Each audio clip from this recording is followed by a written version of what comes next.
여러분 안녕하세요. 오늘은 생물의 구성 단계에 대해서 공부해 보도록 하겠습니다. 그럼 여기 이렇게 하나의 생물체가 있습니다. 이 생물체는 무엇으로 이루어져 있을까요? 쪼개고 나누고 그러다 보면 또 무언가가 나올 것이고 그걸 또 쪼개서 그래도 생물 고유의 기능을 가지면서 생물의 어떤 구조를 가질 수 있는 더 이상 쪼갤 수 없는 가장 작은 단위, 그것을 우리는 뭐라고 생각하냐면 세포라고 생각합니다. 그런데 이 세포가 하나만 가지고도 생물체의 기능을 할 수 있는 생물도 있어요. 그러한 생물을 우리는 뭐라고 하냐면 단세포 생물이라고 합니다.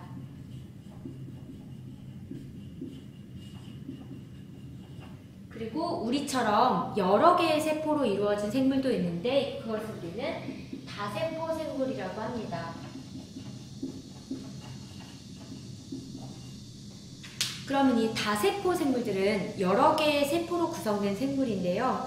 이 각각의 세포들이 모여가지고 하나의 생물체의 기능을 하다 보니까 세포마다 그 기능이 다르게 돼요. 그러면 그 기능이 다른 세포들은 그 기능을 충실히 하기 위해서 모양도 다르거든요.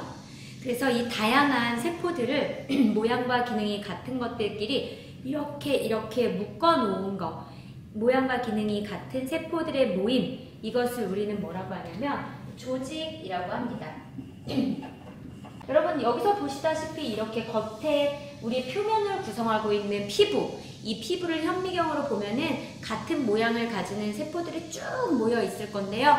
이 겉피부를 구성하고 있는 세포들이 모여 있는 것, 피부 세포가 모여 있는 것을 우리는 피부 조직 이렇게 말하는 거고, 또 우리 근육을 구성하고 있는 세포들을 현미경으로 보면 그 근육을 구성하는 세포들의 모양과 크기가 다 비슷할 텐데 얘네들이 모여있는 그 조직, 이것을 우리는 근육 조직이라고 하게 되는 것입니다.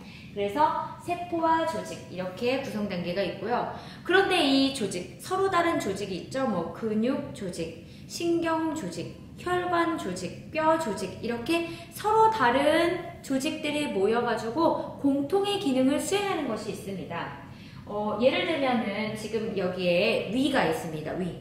이렇게 독립된 형태를 가지면서 소화라는 기능을 하는데 이 위라는 이런 것이 어떤 걸로 이루어져 있냐면 이 위 표면을 구성하고 있는 그 표피 조직과 그 주변에 위도 살려면은 세포들이 살려면은 영양분과 산소를 공급해줘야 되잖아요. 이 주변에 혈관 조직들도 있고요. 또 위가 운동을 하려면 근육 조직도 있고요.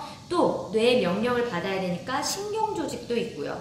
이와 같이 다양한 조직으로 이루어져 있으면서 공통된 기능을 하고 하나의 독립된 형태를 갖는 이와 같은 구성 단계를 우리는 뭐라고 하냐면 기관이라고 합니다. 그러니까 그런데 기관이 모여가지고 이런 여러 개의 기관, 뭐 머리, 코, 눈, 입, 귀, 심장, 뭐 신장, 또 뭐 간, 폐, 이와 같은 여러 개의 기관이 모여가지고 개체가 됩니다. 개체라는 것은 하나의 독립된 생물체, 선생님과 같은 이렇게 하나의 독립된 생물체를 개체라고 합니다. 그런데 동물과 같은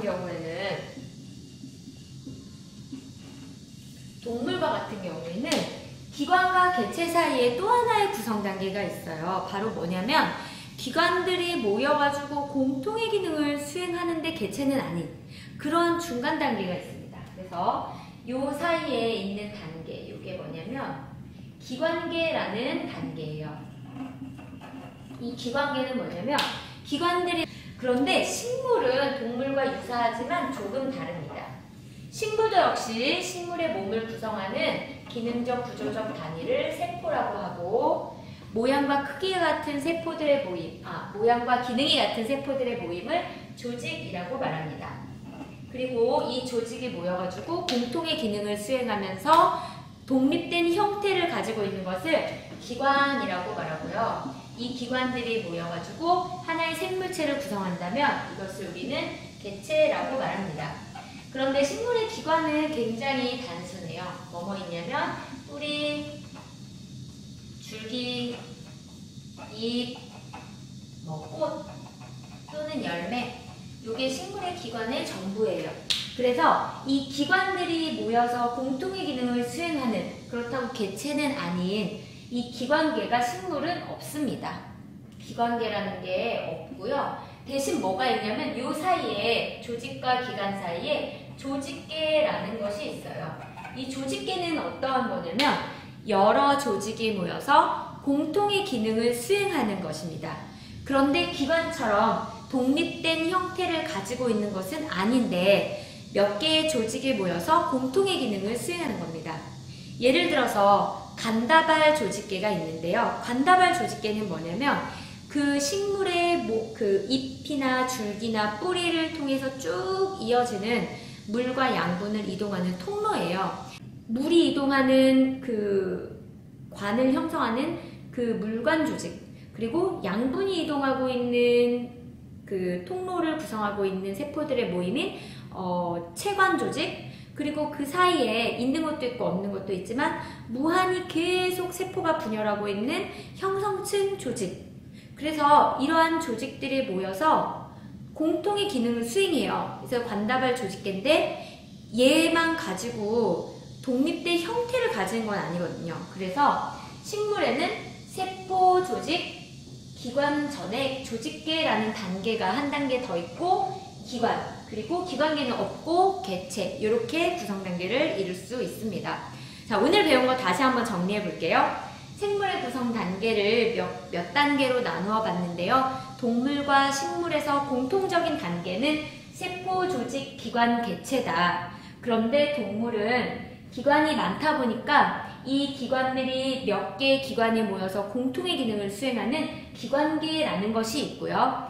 식물은 기관은 별로 없지만 몇 개의 조직이 모여서 독립된 형태를 가지는 것은 아니지만 공통의 기능을 하는 것이 있더라. 그래서 그것을 우리는 조직계라고 한다. 그래서 동물에는 식물엔 없는 기관계라는 구성 단계가 있고, 식물에는 동물엔 없는 조직계라는 구성 단계가 있다. 이렇게 해서 생물의 구성 단계를 정리해 보았습니다. 자, 오늘 배운 거 여러분 다시 한번 복습해 보시고요. 다음 시간에는 영양소, 몇 가지 영양소들, 그리고 영양소 검출 과정, 이런 것들에 대해서 공부해 보도록 하겠습니다. 모두 고생하셨습니다.